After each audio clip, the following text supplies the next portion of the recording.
everyone, welcome back to my channel and welcome if you're new. My name is Chelsea. Today I'll be taking on a challenge for myself to cook a meal for my family every day this week. Since I've been home this summer, I've gotten to enjoy so much of my mom's delicious cooking and I just wanted to give back before school starts. I'm going to be cooking a different menu every day, so there'll be varying degrees of difficulty. Hopefully you'll be able to get some interesting meal ideas out of this video as well. That's enough talking from me. Let's just get into the video.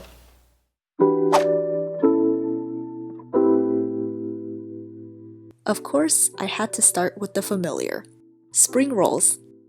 I've made these before in previous videos, but I tried to make them a little prettier this time with shrimp.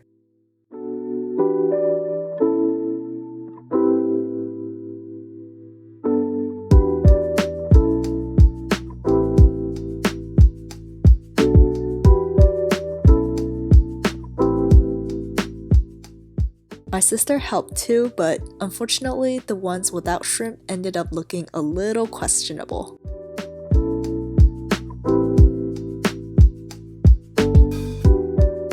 They were all delicious though. They made for a great Sunday dinner.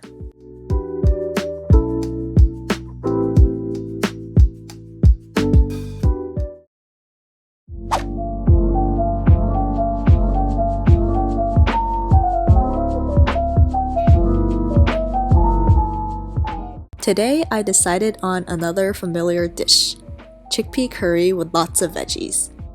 This was pretty easy to make with curry blocks, so I'll just let you enjoy a little cutting montage.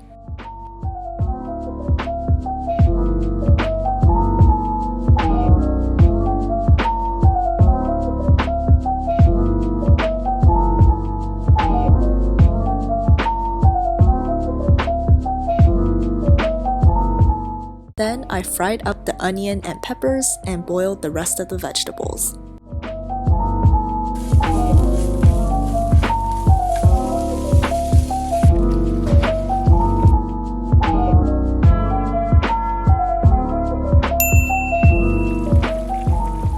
I added the curry blocks, beans for protein, a little bit of coconut milk, and that was it. We ate this with salad using homegrown tomatoes. Aside from me not knowing one of the peppers was quite spicy and my mom eating it unexpectedly, I'd say this dish was a success.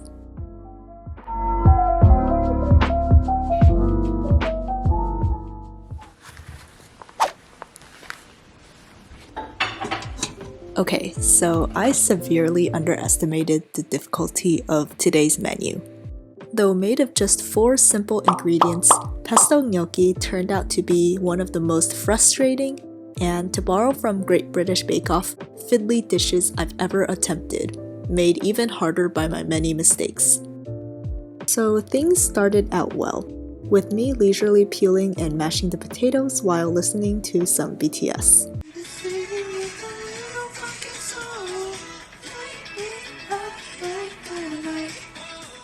After stirring in an egg, I made my first mistake of many.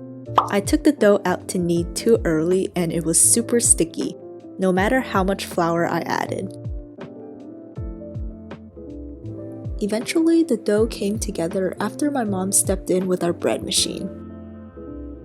But as you can see, it was still pretty wet and my gnocchi shapes weren't coming out very well. Bruh. By this time, I was just so over this project, I decided to skip the toasting pine nuts stage of making pesto and just dump a bunch of stuff into the blender.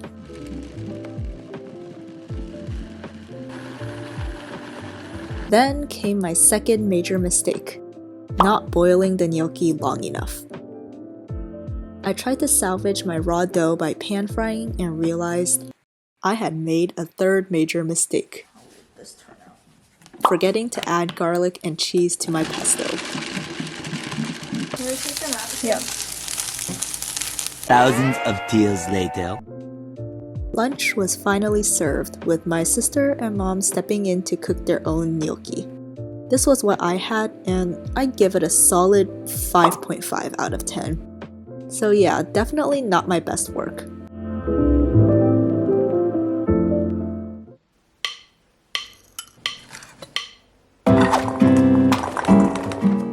Today, I was determined to redeem myself with some miso chickpea bowls.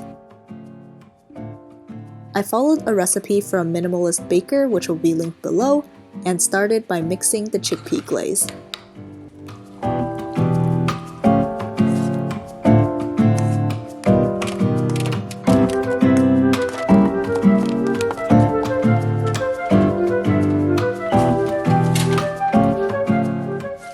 While the chickpeas were baking, I prepared the salad.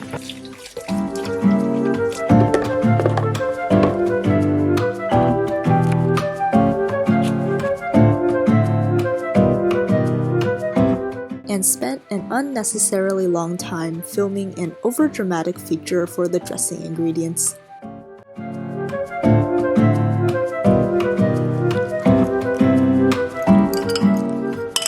Finally, I tossed the salad,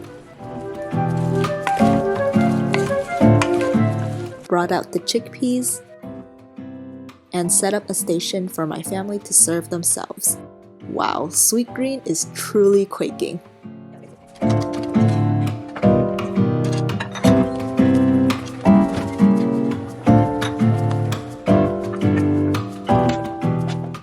And tell me how delicious that looks. I highly recommend this recipe. My mom and sister enjoyed their bowls as well.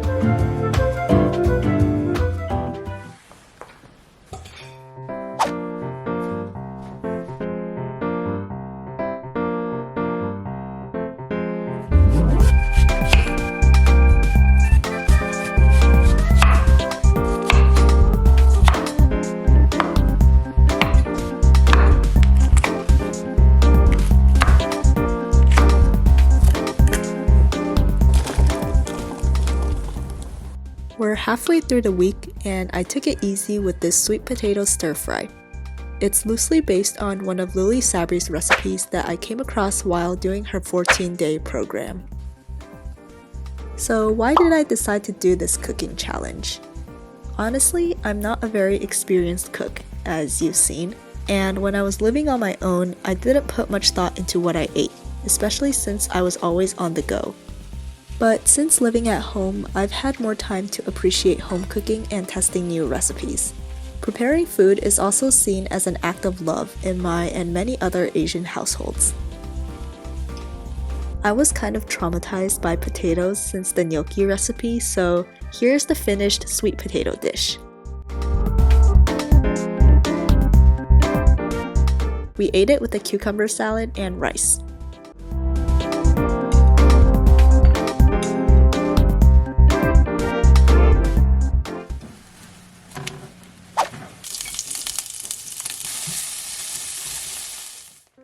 As you can see, I'm all set up to make tuna kimbap, or Korean sushi rolls, as well as kimchi pancakes.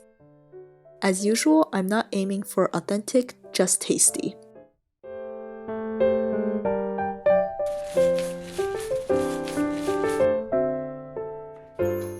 If you haven't realized by now, I love food. Eating delicious, nourishing meals makes me so happy, and I'm so grateful to have the means to try all these recipes. Through cooking, I've definitely improved my relationship with food. Instead of seeing a bowl of rice as carbs to burn off, or one of these kimchi pancakes as another hour in the gym, I see them for what they are: energy and nutrients for my body. I mean, just think about how food would feel if it knew that all you thought of it was something to burn off.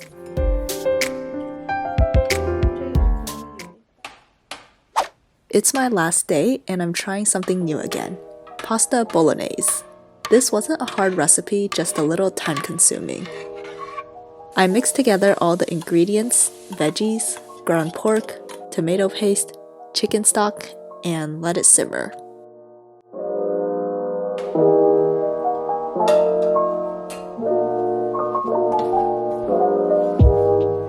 2 hours later.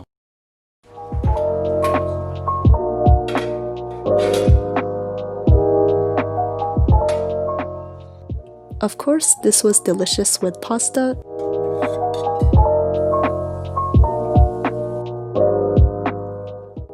and some homegrown okra. So that's a wrap on this week of cooking. There were definitely highs and lows, but my family and I were able to enjoy many new foods. Okay, so which one was your favorite? 我喜欢那个 curry. Oh, I like the chickpeas from the Okay. salad bowl day. I think they had a really great flavor. 我喜欢那个韩国煎饼， oh. 那个味儿很足， Yeah. 很有味道。 Let me know which recipe was your favorite and if you'd like to try any of them. Thanks for hanging out with me this week and talk to you guys soon in the next one.